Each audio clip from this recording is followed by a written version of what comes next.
स्वागत है आप सभी का मेरी दूसरी YouTube channel Hindi audio book में। दोस्तों, वीडियो शुरू करें इनसे पहले मैं आपको एक बात बता देना चाहता हूँ कि एक रिसर्चर्स की स्टडी के मुताबिक दो बातें सामने आई है। पहली तो ये कि आप लोग जितना ज्यादा साइकोलॉजी को जानोगे आप अपनी लाइफ में उतने ही ज्यादा सक्सेस हो पाओगे, क्योंकि साइकोलॉजी हर एक चीज हर एक वस्तु के साथ जुड़ा हुआ है।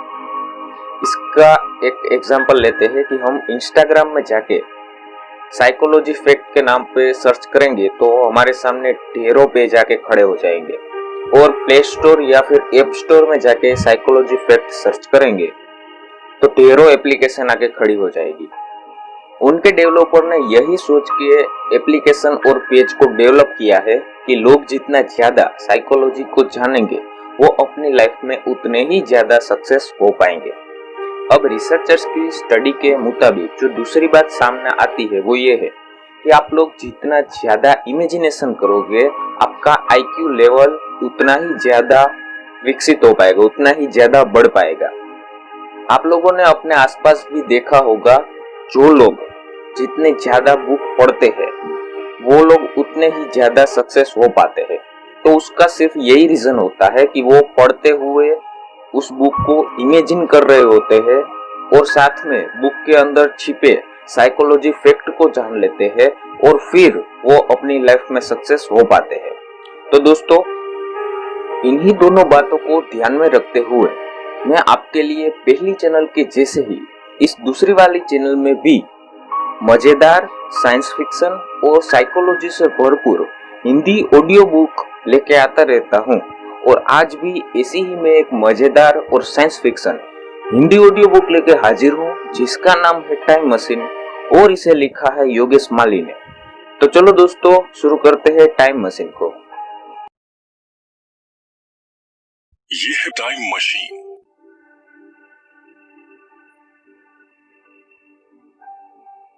तो कहानी कुछ इस तरह है। आज ही मैंने एक्शन रिप्ले मूवी देखी, जिसमें नायक समय में यात्रा करके भूतकाल में जाता है और अपने माता पिता के झगड़े को मिटा देता है। फिल्म को देखकर बहुत मजा आया, बहुत हंसी भी आई, और सोचा क्या कभी ऐसा हो सकता है कि हम समय में यात्रा करें। कुछ समय बीता तो मैं भूल गया समय यात्रा के बारे में। एक दिन विद्यालय गया तो सब लोग कहने लगे कि कल छुट्टी है। मैंने सोचा कल छुट्टी क्यों है। एक शिक्षक ने कहा, सर कभी कैलेंडर भी देख लिया करो, कल ईद है। मैंने कहा ठीक है। तभी एक मुस्लिम शिक्षक ने मुझे बताया क्या फायदा छुट्टी का, देखा जाए तो ईद कल नहीं बल्कि परसों है। मैंने पूछा आपको कैसे पता कि कल ईद नहीं है, आप कैलेंडर से ज्यादा जानते हैं। तभी शिक्षक ने कहा, हम ईद चांद देखकर मनाते हैं, पर कल यहाँ चांद नहीं दिखेगा। दुबई में कल चांद दिखेगा, इसलिए दुबई के लोग ईद मनाएंगे। हमें परसों चांद दिखेगा, इसलिए हम परसों ईद मनाएंगे। मेरा माथा ठनका। मेरे खुराफाती दिमाग में शरारत सूझी। मैंने सोचा और कहा सर से, सर अगर आप कल दुबई पहुंच जाओ तो आप कल ईद मना सकते हो, और ईद मनाकर वापस आ जाओ तो परसों आप यहां भी ईद मना सकते हो। सर ने कहा, वाह, कभी ऐसा भी हो सकता है कि हम इतनी तेजी से एक जगह से दूसरी जगह पहुंच जाएं। हम समय को अपनी तेजी से हरा नहीं सकते। सब मुझ पर हंसने लगे, पर इनके हंसने पर मैंने ध्यान नहीं दिया। मेरा ध्यान किसी और बात पर था। मेरे दिमाग में यही घूमने लगा कि हम अपनी तेजी से समय को क्यों नहीं हरा सकते। मैं सोचने लगा, यदि अगर मेरी तेजी समय को हरा दे तो समय यात्रा की जा सकती है। इस समय यात्रा से भूतकाल और भविष्यकाल में जाया जा सकता है। मेरे खुराफाती दिमाग में कुछ नया खुराफात जन्म लिया। आज घर पर जाते ही मैंने सोचना शुरू किया। अचानक मैंने सोचा कि हर वैज्ञानिक किसी भी विषय पर शुरुआत से खोज नहीं करता, बल्कि उसी विषय पर किए गए खोज को आगे बढ़ाता है। क्यों ना मैं भी समय यात्रा पर किए गए खोज की जांच पड़ताल करूं। मैंने समय यात्रा और टाइम मशीन पर लिखी बहुत सी लेखों को मोबाइल और इंटरनेट के जरिए पढ़ा। सभी की खोज एक जगह आकर रुक जाती थी। वो 3 मुद्दे थे। पहला था गुरुत्वाकर्षण बल, दूसरा था गति और तीसरा था भार। मैं भी सोच में पड़ गया कि ऐसी कौन सी वस्तु है जिसके ऊपर कोई गुरुत्वाकर्षण बल का प्रभाव ना हो, क्योंकि संसार में हर वस्तु, हर कण पर गुरुत्वाकर्षण बल का प्रभाव पड़ता है। यहां तक कि जो धूल के कण आंखों से दिखाई नहीं देते, वो हवा से उड़कर कहीं ना कहीं नीचे जरूर आ जाते हैं। दूसरा मुद्दा था गति। अब इतनी तेज गति किसी भी ईंधन में नहीं कि समय को हरा दे, क्योंकि सूर्य से निकलने वाली किरणें भी कुछ सेकंड पुरानी होती हैं। तीसरा था भार, जो कि इस पर सोचना नामुमकिन हो गया था, क्योंकि ऐसी कोई वस्तु नहीं जिसका भार ना हो। गुरुत्वाकर्षण बल है तो भार भी होगा, क्योंकि इतनी तेज गति से यात्रा करने पर इंसान का शरीर या तो जल जाएगा या फिर राख हो जाएगा। हो सकता है शरीर हवा में विलीन होकर अदृश्य हो जाए और उसका नामो निशान भी ना मिले। मैं 3 दिनों तक यही सोचता रहा, ढूंढता रहा, पर मैंने हार मान ली। मैंने सोचा, सचमुच मैं मूर्ख हूं जो ऐसी बातें सोचता हूं और समय भी दे रहा हूं ऐसी बातों पर। तभी मेरे मित्र का फोन आया और घंटी बजी। साथ में आया मेरे खुराफाती दिमाग में वस्तु जिसकी मुझे तलाश थी। मोबाइल की घंटी बजी और मेरे दिमाग में एक तरकीब आई। मैं झट से उठ खड़ा हूं। मैंने तुरंत मोबाइल को हाथ में लिया और चूमने लगा, क्योंकि मेरे सवालों के सभी जवाब मिल चुके थे। सूर्य की रोशनी से भी तेज गति, शून्य भार और कोई भी गुरुत्वाकर्षण बल के प्रभाव के बिना कुछ था, तो वो थी मोबाइल से निकलने वाली तरंगें, अर्थात रेडिएशन या फिर नेटवर्क। मोबाइल का नंबर दबाया कि पलक झपकते ही अमेरिका में स्थित मोबाइल की घंटी बजने लगती है। अब मेरी समस्या का हल मुझे मिल चुका था। अब मैं रात दिन उसी पर अपना कार्य करने लगा। सुबह होते ही स्कूल जाता था और लौटकर आते ही मोबाइल और इंटरनेट की सहायता से नेटवर्क और उसकी कार्य क्षमता को बढ़ाने के लिए जांच पड़ताल करने लगता था। सैटेलाइट से जुड़े वैज्ञानिकों के लेख पढ़ने लगा, अधिक से अधिक जानकारी एकत्र की। तभी अचानक मेरे दोनों मामा घर आए। मैंने उन्हें देखा तो प्रणाम किया। वो बिना मुझसे बात किए सीधे मेरे कमरे में गए और मेरा लैपटॉप और मोबाइल ले लिया। मैं भागकर अंदर गया। उन्होंने कुछ कहा नहीं। मेरे दोनों मामा शिक्षक हैं और मैं बचपन से ही उनसे डरता था। मैंने अपना मोबाइल और लैपटॉप मांगा तो उन्होंने कहा, पागल हो गया है क्या? पूरी रात लैपटॉप पे मोबाइल पे क्या करता है? तेरी मम्मी ने बताया कि तू रात भर मोबाइल चलाता है। करता क्या है? खाना कम खाता है, पूरी रात जगता है और दिन में भी काम करता है। कहीं किसी लड़की का चक्कर तो नहीं? मैंने मामा से कहा, मामा ऐसा कुछ नहीं, पहले आप बैठ जाओ, मैं समझाता हूँ। मेरे दोनों मामा और मम्मी वहीं बैठ गए। मम्मी ने कहा, इसकी कुछ मत सुनो, सबको अपनी बातों से बहकाता है। मैंने कहा, मामा अब जो मैं कहने जा रहा हूँ उसको ध्यान से सुनना और हंसना नहीं। मामा ने कहा, बोल। मैंने कहा, मामा मैं टाइम मशीन पर खोज कर रहा हूँ।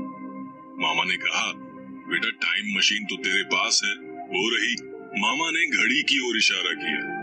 मैंने कहा, मामा वो समय दिखाने वाली मशीन है, मैं खोज कर रहा हूँ समय की यात्रा पर। मेरे दोनों मामा हंसने लगे।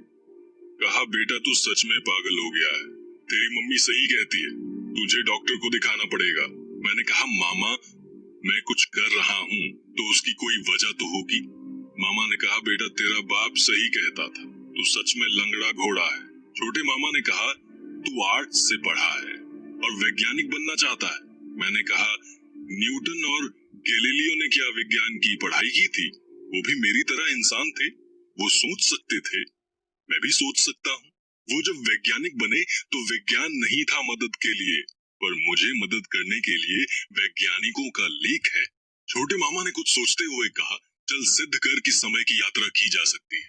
मैंने अपना मोबाइल लिया और मामा को कहा, मामा आप ऑनलाइन आ जाओ। मामा ऑनलाइन आ गए। मैं दूसरे कमरे में गया और वीडियो कॉल किया। मामा ने मुझे वीडियो कॉल पे देखा।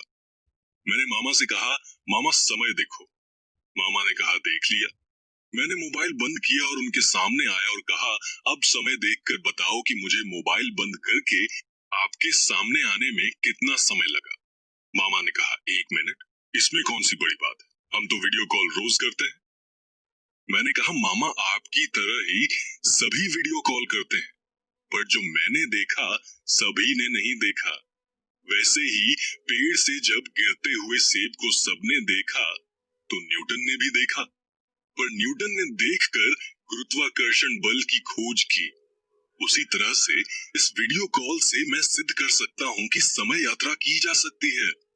मुझे एक कमरे से दूसरे कमरे में आने में 1 मिनट लगा, पर वही वीडियो कॉल पे मैं तुरंत तुम्हारे सामने था। उसी प्रकार अमेरिका में बैठे व्यक्ति को यहाँ आने में 3 दिन लगता है, पर मैं इस वीडियो कॉल से पलक झपकते ही उसको अपने सामने देख सकता हूँ। इसका मतलब ये है कि मैंने 3 दिन का सफर बैठे बैठे पल भर में तय कर लिया। यदि हम इसकी गति बढ़ाएं तो शायद समय को चीरकर भूतकाल और भविष्य काल में झांका जा सकता है। जैसे ज्योतिषी ज्योतिष शास्त्र का उपयोग करके भविष्य बताते हैं, तो यदि हम ज्योतिष शास्त्र और विज्ञान को मिला दें तो समय में यात्रा कर सकते हैं। मैं बोलकर शांत हुआ और मेरे दोनों मामा की आंखें फटी की फटी रह गई। मम्मी ने कहा, क्या हुआ, तुम दोनों इस पागल की बातों में आ गए। छोटे मामा ने मोबाइल और लैपटॉप मुझे देते हुए कहा, बहन तेरा बेटा पागल नहीं है, पर एक दिन पूरी दुनिया को अपने दिमाग से पागल कर देगा। कर बेटा, आगे की खोज कर, पर अपने बाप की बात को सच मत होने देना, नहीं तो सब कहेंगे लंगड़ा घोड़ा रेस में दौड़ा। एक बड़ा सा युद्ध का मैदान, मेरे चारों ओर धूल और मिट्टी से भरा हुआ वातावरण, साथ में आ रही है घोड़ों के टापों की आवाज, उन पर सवार शस्त्रों से सुसज्जित सेना और सामने एक विशालकाय हाथी पर बैठी हुई सुल्ताना। माथे से पसीना टप टप करके बह रहा है। मन ये नजारा देखकर सिहर सा उठा है। मेरे सामने बस 3 रास्ते हैं। पहला रास्ता, या तो इनके हाथों से मारा जाऊं। दूसरा रास्ता ये है कि मैं सुल्ताना की शर्तों को मानकर उससे विवाह कर लूं, या फिर आखिरी रास्ता मेरी किस्मत है, जो कि मेरा यंत्र चालू हो जाए और मैं तुरंत अपने घर आ जाऊं। आप यही समझ रहे होंगे कि मैं अचानक किस मुसीबत में फंस गया, तो आपको मैं शुरुआत से बताता हूं। जिस समय मैंने रात दिन एक करके अपने ही मोबाइल को एक टाइम मशीन में परिवर्तित कर दिया था, उसके फ्लैशलाइट से निकलने वाली रोशनी एक ऐसे द्वार का निर्माण करती थी जिसके माध्यम से हम भूतकाल और भविष्यकाल में प्रवेश कर सकते थे। अब समय आ गया था कि समय की यात्रा करें। मैंने अपने सभी काम पूर्ण किए। गर्मी की छुट्टियां आज से ही लगी थी। मम्मी पापा सभी गांव चले गए थे। अच्छा मौका था टाइम मशीन के प्रयोग का, पर मन में भय लगा हुआ था कि मेरे साथ कोई अनहोनी ना हो जाए। पर चाहे कुछ भी हो, सफर तो तय करना ही था। मैंने सबसे पहले इतिहास की पुस्तक निकाली, पर कोई जगह पसंद नहीं आई। मैं लेट गया और जैसे ही सोचने लगा, मेरे कान में एक गाना गूंजने लगा।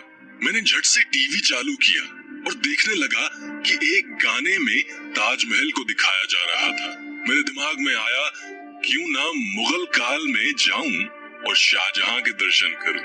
मैंने झट से मोबाइल निकाला और उसमें मुगल काल डालकर बटन दबाया कि सामने एक प्रकाश से भरा द्वार मेरे सामने था। मैंने झट से अपना बैग उठाया और प्रवेश किया। पीछे मुड़कर देखा तो प्रकाश द्वार वैसा ही खुला हुआ था। मैंने मोबाइल झट से बंद किया, जिससे द्वार बंद हो गया। मैंने देखा कि चारों तरफ घना जंगल है। मैं खुश था, पर देखना ये भी था कि मैं सच में भूतकाल में हूँ या कहीं और। मैंने जंगल से बाहर आकर देखा, मेरे सामने बालू ही बालू था।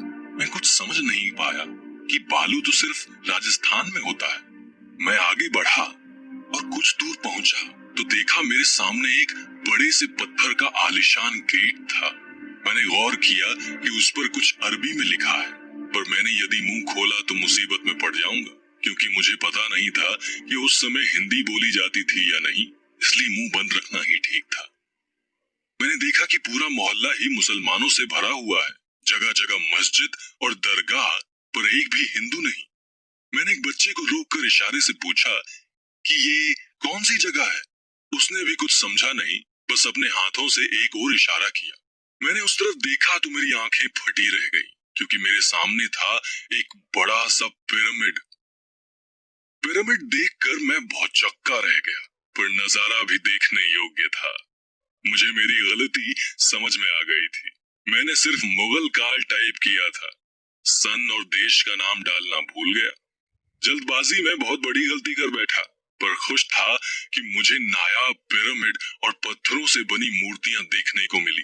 पर मुझे ये समझ नहीं आ रहा था कि ये काल कौन सा है। भूख भी बहुत तेज लग पड़ी थी। मैं चलते चलते थक चुका था कि मुझे एक बाजार दिखाई दिया। भूख से तिलमिला रहा था, इसलिए अपने आप को रोक नहीं पाया। बाजार बड़ा ही सुंदर था। तरह तरह की मिठाइयां और फलों से पूरा बाजार भरा पड़ा था। मैंने देखा कि सब मुझे देख रहे हैं। लोगों की भीड़ एकत्र होने लगी। मैंने एक व्यक्ति को इशारा किया कि मुझे भूख लगी है और प्यास भी। एक व्यक्ति ने मुझे खाने के लिए तरबूज काट कर दिए, जिससे मेरा पेट भी भरा और प्यास भी। सभी मेरे कपड़े, जूते और बैग देखकर हैरान थे। सभी मुझे मस्खरा कहकर हंसने लगे। बच्चे मुझे छू छू कर भाग रहे थे। सभी समझ गए थे कि मैं परदेसी हूँ। जिसने मुझे तरबूज खाने के लिए दिया, उसने मुझे अपने घर में बुलाया और मुझे देखते हुए इशारे से पूछा कि कहीं मैं गूंगा या बहरा तो नहीं हूँ। मैंने उसे आवाज निकालकर दिखाया और बताया कि मैं बोल सकता हूँ, पर उनकी भाषा नहीं आती। मैंने उसे इशारे से बताया कि मैं एक मुसाफिर हूँ, घूमने आया हूँ, पर मेरे पैसे चोरी हो गए। उस भले व्यक्ति ने मुझे बिठाया और इशारे से कहा कि मैं उसके पास रह सकता हूँ। वो मुझे भाषा भी सिखाएगा और घुमाएगा भी। मैंने सोचा क्यों ना कुछ दिन यहीं रुकूं, कुछ दिन मजे लेकर उड़नछू हो जाऊंगा। बस वहीं रहकर उनकी भाषा भी सीखने लगा और घूम घूम कर मन भी बहलाने लगा। एक दिन मैंने सोचा क्यों ना अपना मोबाइल चालू करूं और रात में ही यहाँ से चलता बनूं। रात होते ही मैंने अपना मोबाइल निकाला, मोबाइल चालू किया कि प्रकाश से भरा द्वार मेरे सामने ही था। मैं आगे बढ़ ही रहा था कि प्रकाश में द्वार गायब हो गया और मेरा मोबाइल भी बंद हो चुका था। अब करता भी क्या, मोबाइल की बैटरी समाप्त हो चुकी थी। अब क्या करता, मोबाइल कैसे चार्ज करूं? क्योंकि चार्जर और मोबाइल तो मेरे पास था, पर बिजली कहां से लाऊं? अब तक तो यहाँ बिजली की खोज भी नहीं हुई थी। यहाँ तो अभी तक सभी लालटेन और दिए से काम चलाते थे। हाय मेरा नसीब, कहाँ फंस गया। ये बोलते हुए अपने सर पर मैंने हाथ रख लिया और वहीं बैठ गया। मोबाइल की बैटरी खत्म हुई, चार्जर मेरे पास था, पर समझ में ये नहीं आ रहा था कि मोबाइल चार्ज कैसे करूं। यहाँ तो अभी तक बिजली का कोई नामो निशान न था। मुझे तो लगा बस अब पूरा जीवन यहीं पर जीना पड़ेगा। मैंने अपना मोबाइल और चार्जर बैग में रखा और अपना बैग भी छुपा दिया।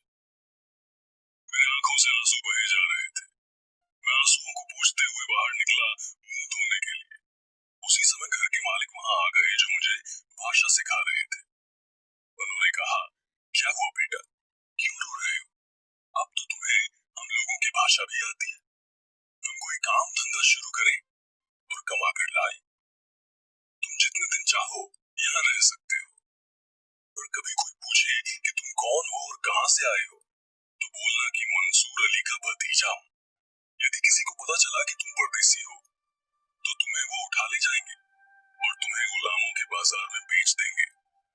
फिर पूरी उम्र गुलामों की जिंदगी जियोगे। मैंने आंसू पोंछते हुए कहा, मुझे आपसे कुछ जानकारी चाहिए, क्या आप मुझे बताएंगे? उन्होंने कहा, मुझे मालूम होगा तो जरूर बताऊंगा। मैंने कहा, क्या आपको पता है कि भारत देश कहाँ है?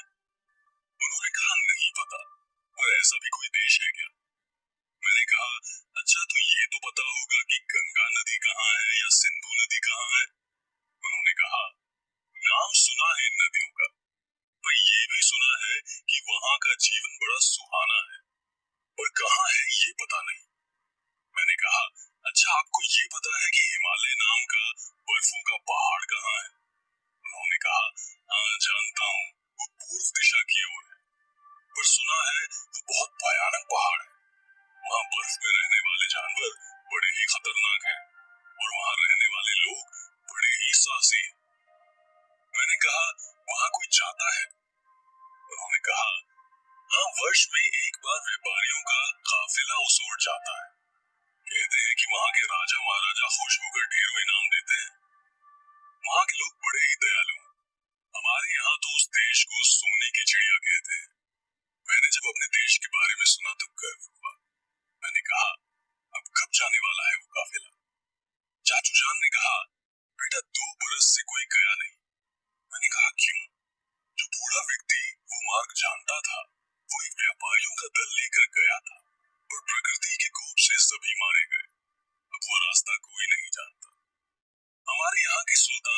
सिट्टी पिट्टी गुम हो गई।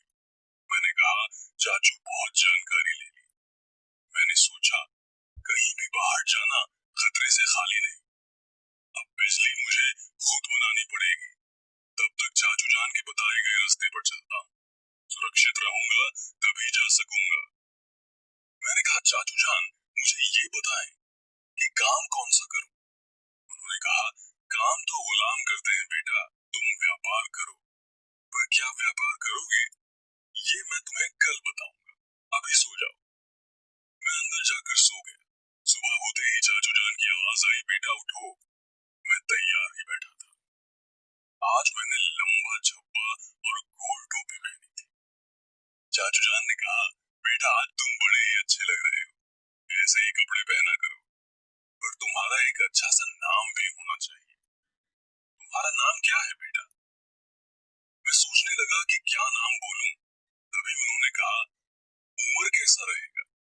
मैंने कहा, ठीक है, चलो आज से तुम्हें सभी उमर कहेंगे। मैं खुश था, मुझे एक नया नाम मिला। चाचू जान ने कहा, बेटा तुम मेरे साथ बाजार चलो, जो व्यापार तुम्हें पसंद आए तुम वो करो। मैंने कहा, ठीक है, और चल पड़ा खुशी खुशी। बाजार में मैंने बहुत से व्यापारियों को देखा। बहुत सी वस्तुएं बिक रही थी, जैसे मसाले, कपड़े, पत्थरों को तराश कर बनाई गई मूर्तियां, रेशमी कपड़े, बांस से बनाई गई टोकरी, मिट्टी के बर्तन, रंग बिरंगे धागे आदि। पूरा बाजार हम घूमे और घर आए। फिर उन्होंने कहा, बताओ बेटा किस वस्तु का व्यापार करोगे? मैं सोच में पड़ गया। मैंने कहा, चाचू जान मुझे थोड़ा सोचने का समय दीजिए, मैं बताता हूँ। ये बोलकर मैं दरवाजे के पास आकर बैठ गया। मैंने देखा कुछ बच्चे आकाश में उड़ते पक्षियों को देखकर ताली बजा रहे हैं। मैं उनके पास गया। मैंने कहा, बच्चों क्या देख रहे हो? उन्होंने कहा, हम उन उड़ते हुए पक्षियों को देख रहे हैं। काश हमारे पास भी एक ऐसा पक्षी हो जिसे जब चाहे इशारे से उड़ाएं और फिर पकड़कर घर ले आएं, तो कितना मजा आएगा। मैंने कहा, हो सकता है ऐसा। सभी बच्चे मेरा मुंह देखने लगे।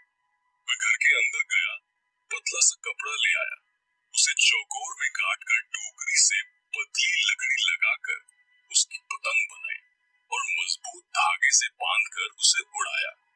सभी बच्चे ये देखकर खुश हो गए। मैंने पतंग को ऊंचा उड़ाया और अपने हाथ और धागे के इशारे से पतंग को यहाँ वहां नचाने लगा। बच्चे खुश होकर तालियां पीटने लगे और चिल्लाने लगे। उनकी आवाज सुनकर सभी बड़े बूढ़े और जवान पतंग की कलाबाजी देखने लगे। उनके लिए मानो एक चमत्कार था। शोर शराबा सुनकर चाचू जान भी बाहर आए। वो भी ये देखकर हैरान थे। मैंने पतंग नीचे उतारा तो सभी कहने लगे, ये क्या है? मैंने कहा, ये चिड़िया है जो मैंने बनाई है। सभी कहने लगे, मुझे भी ऐसा बना कर दो। मैंने कहा, एक चिड़िया की कीमत 1 अशर्फी है, पर कल से बेची जाएगी। चाचू जान ने ये नजारा देखकर कहा, बेटा तेरा दिमाग अगर ऐसे ही चलता रहा तो तू एक दिन बहुत बड़ा व्यापारी बनेगा। मैंने सभी से 2-2 अशर्फी ली और उनके नाम लिख लिए। तुरंत बाजार जाकर मैंने चिड़िया बनाने का सामान खरीदा और घर ले आया। मैंने पूरा दिन और पूरी रात मेहनत से चिड़िया बनाई और अगले दिन सभी को दी। उस दिन पूरा आसमान रंग बिरंगी चिड़ियों से भरा हुआ था। अब कहानी को आगे बढ़ाते हैं। चाचू जान ने जब देखा कि चिड़िया अर्थात पतंग बेचकर मैंने अच्छी कमाई की है, तो उन्होंने मुझे बाजार में ही अपने फलों की दुकान के पास एक दुकान खोलकर मैं तरह तरह की चिड़िया बनाकर बेचने लगा और बहुत कम समय में मैंने अच्छी कमाई कर ली थी। अब बस मेरे दिमाग में यही विचार आता कि बिजली कैसे बना। सूर्य की रोशनी का उपयोग करके बिजली बनाई जा सकती है, परंतु सोलर पैनल बनाने का कोई साधन नहीं था। पर कैसे भी करके बिजली का निर्माण करना ही था। पर उस समय मेरे मन में एक अजीब सा लालच आया। मैंने देखा कि यहाँ सोने से बने आभूषण हैं और बड़े ही सस्ते हैं। साथ ही साथ यहाँ की मुद्रा भी सोने की थी। यहाँ हीरे से बने आभूषणों की भरमार थी। मैंने सोचा क्यों न थोड़ी कमाई करके सोने और हीरे के आभूषण खरीद कर ले चलूं। अपने काल में चलकर बेचूंगा तो माला माल हो जाऊंगा। इस लालच में मैंने अपना पूरा ध्यान चिड़िया बनाकर बेचने में लगाया। मेरे मन में लालच की कोई सीमा नहीं थी, इसलिए कोई नई वस्तु बनाने का विचार करने लगा। और कुछ समझ नहीं आ रहा। एक दिन दोपहर का समय था और सभी दुकान बंद करके भोजन के लिए घर जाने लगे। मैं भी उनके साथ हो लिया। रास्ते में इतनी तेज धूप थी और रेत मानो गरम गरम आग की तरह तप रही थी। कहीं कहीं रेत ऐसे चमकती थी जैसे शीशा रखा हो। ये विचार मन में आते ही मैं खुश हो गया, क्योंकि यहाँ रेत की भरमार थी और नमक की भी कोई कमी नहीं थी। बस फिर क्या था, मन में कांच बनाने की योजना बनाने लगा। कांच अर्थात शीशा बनाने के लिए 75% रेत और 25% सोडियम और चूना चाहिए, जो यहाँ भरपूर था। बस इनके मिश्रण को यदि 1500 डिग्री सेल्सियस पर तपाया जाए तो उनसे पिघल कर निकलने वाले गाढ़े रसायन को शीशा कहा जाएगा, जिसे किसी भी सांचे में डालकर उन्हें कोई भी रूप दिया जा सकता है। बस फिर क्या था, मैंने चाचू जान से कहकर चूना नमक मंगवा लिया और रात में ही प्रयोग करने की ठान ली। अगर बन गया तो ठीक, वरना फिर कोशिश करेंगे। शाम का समय था और मौसम भी सुहाना था। मैं दुकान पर बैठा था कि सामने से एक सवारी आती हुई दिखाई दी। क्या साज धाज था, मानो किसी राजघराने से कोई आ रहा हो। आगे की ओर शस्त्र से परिपूर्ण सैनिक, बीच में पालकी और फिर पीछे सैनिक। पालकी के साथ साथ करीब 4-5 सुंदर युवतियां चल रही थी। सभी व्यापारी अपने दुकान के सामने सिर झुकाए खड़े हो गए। मैं भी उन्हीं की तरह खड़ा हो गया। वो सवारी आकर के मेरी दुकान के सामने रुक गई। पालकी नीचे रखी गई। उसमें से एक सुंदर सुनहरे लिबास पहने हुए एक सुंदरी बाहर निकली। उसका रंग गोरा और चेहरे पर सुनहरा नकाब था। वो धीमे धीमे चलते हुए मेरे दुकान में आई। मैंने झुककर उसका स्वागत किया। उस सुंदरी ने धीमी और मधुर आवाज में कहा, क्या तुम ही हो वो व्यापारी जिसने अपनी रंग बिरंगी चिड़ियों से पूरा आकाश रंग दिया? मैंने कहा, हाँ, मैं वही व्यापारी। उसने मुझे नीचे से ऊपर तक देखा और कहा, इतनी छोटी उम्र में इतना बड़ा दिमाग। हमारी सुल्ताना भी ऐसी चिड़िया उड़ाना चाहती। मैंने कहा, मुझे लगा आप सुल्ताना हो। उसने हंसते हुए कहा, नहीं, मैं उनकी मुख्य दासी हूँ। वो क्या यहाँ चिड़िया लेने आएगी? उनके साथ जब हम छत पर टहलने गए तो सुल्ताना ने आकाश में रंग बिरंगी चिड़िया देखी। उन्होंने देखा कि कई छोटे छोटे बच्चे इन्हें उड़ा रहे थे। उन्होंने एक सिपाही से पूछा तो उसने बताया कि एक नया व्यापारी है जो ये चिड़िया बेचता है। इन चिड़ियों को देख उनका मन भी डोल गया और उन्होंने भी चिड़िया उड़ाने की इच्छा जताई और मुझे चिड़िया लेने भेजा। हो सके तो कुछ अच्छी अच्छी चिड़िया हमें दे दो। मैंने भी अच्छी अच्छी 10 चिड़िया निकालकर उन्हें दे दिया। मैं लगातार उस सुंदर दासी का चेहरा देखने की कोशिश करता, पर नकाब की वजह से देख नहीं पाया। बस दिखी तो उसकी मृग के समान आंखें और बार बार धीमे धीमे से झपकती उसकी पलकें। वो भी समझ गई थी कि मैं उसका दीदार करना चाहता, पर उसने अपना चेहरा नहीं दिखाया, बल्कि उसने मेरे हाथों में अशर्फी से भरी एक पोटली दी और कहा, अभी ये रखो और दीदार फिर कभी फुर्सत से कर लेना। ये बोलकर वो धीमे धीमे चलती हुई चली गई और पालकी में बैठ गई और पालकी भी फिर चली। मैं वहीं बड़ी देर तक उसी की ओर देखता रहा।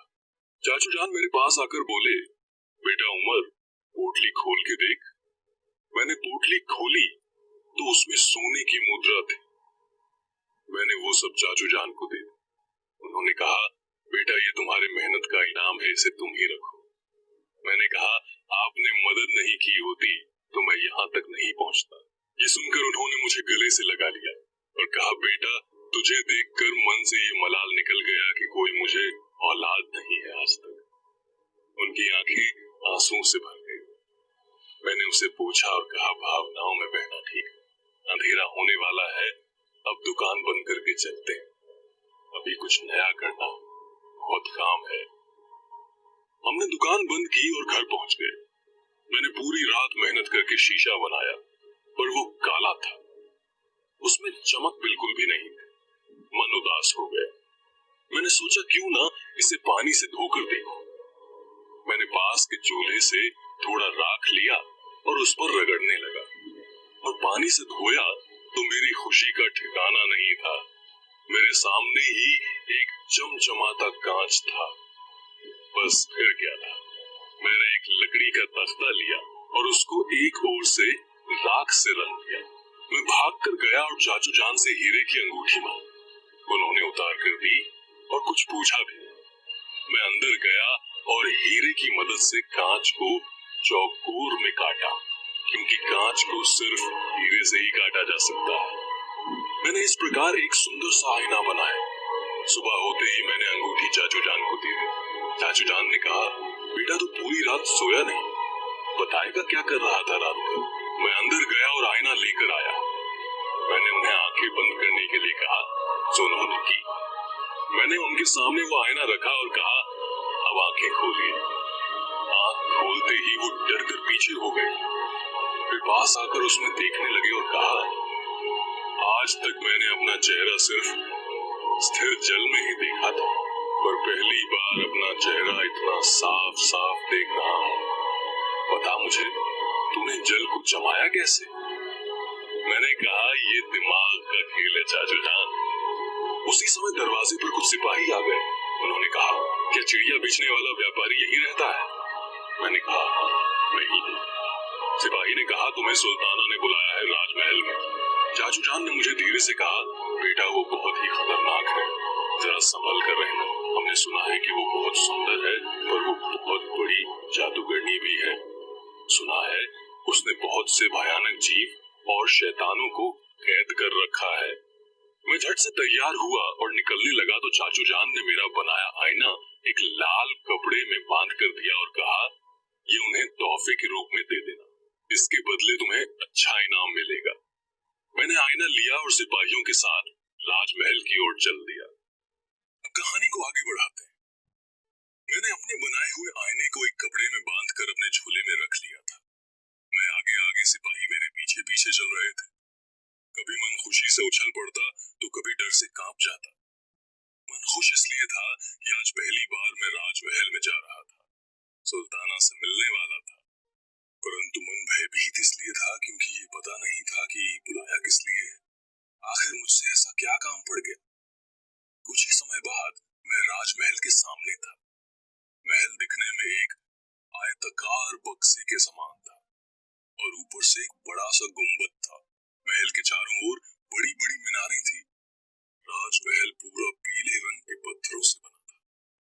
सूर्य की रोशनी पड़ते ही वो सोने की तरह चमक रहा था। मेरी नजर राजमहल की छत पर गई, जहाँ बहुत सी युवतियां खड़ी थी। मुझे देखते ही वो पीछे की ओर चली गई, मानो वो मेरे ही इंतजार में छत पे खड़ी थी। सिपाही ने मुझे राजमहल के आंगन में छोड़कर कहा, हमें इसके आगे जाने की अनुमति नहीं, यहाँ से तुम ऊपर छत पर चले जाओ, सुल्ताना आपका वहीं इंतजार कर रही है। किसी भी पुरुष सैनिक को अंदर जाने की अनुमति नहीं। मैंने उस सिपाही को धन्यवाद कहा और आगे बढ़ा और मैं आश्चर्यचकित हो गया। राजमहल के अंदर भी सिपाही थे, पर सभी महिलाएं थी। उन्होंने मुझे ऊपर की ओर जाने को रास्ता बताया। मैं जल्दी जल्दी सीढ़ियों पर दौड़ता हुआ छत पर आ गया, क्योंकि मेरा घर वर्तमान की तीसरे मंजिल पर होने से सीढ़ियां चढ़ने की आदत थी। जैसे ही छत पर आया तो छत पर महिलाओं का समूह था। मेरे पहुंचते ही सब एक तरफ हो गए। मैं सीधा चलते हुए आगे गया कि सामने ही वो सुंदरी खड़ी थी जिसने मेरे दुकान से चिड़िया खरीदी थी। उसके हाथों में मेरी चिड़िया थी, पर आज भी उसके चेहरे पर नकाब था, पर मैंने उसे पहचाना। उस सुंदरी ने झल्ला कर कहा, कैसी चिड़िया बनाते हो कि उड़ती ही नहीं? सुबह से हम और सुल्ताना कोशिश कर रहे हैं, पर ये कमबख्त उड़ती ही नहीं। मैंने कहा, क्यों नहीं उड़ेगी? इसे उड़ाने का भी एक तरीका होता है। उसी समय एक मधुर सी आवाज आई, तो हमें भी बताओ वो तरीका। मैंने देखा युवतियों की भीड़ को चीरते हुए एक सुंदर हसीना धीमी गति से मेरी ओर चली आ रही थी। उसने काले रंग का वस्त्र धारण किया था, जिसमें सुनहरे रंगों से नक्काशी भी की गई थी। कमर इतनी पतली और चाल इतनी सुहानी थी मानो कोई मोरनी सीधे मेरी ओर आ रही। सिर पर सुनहरा ताज और उसमें लगा हीरा उसकी खूबसूरती पर चार चांद लगा रहा था, पर उसके चेहरे पर काली जाली नुमा नकाब बाधा बन पर उसके होंठों की लाली नकाब से झलक रही थी, आंखें ऐसी कि घायल कर रही थी।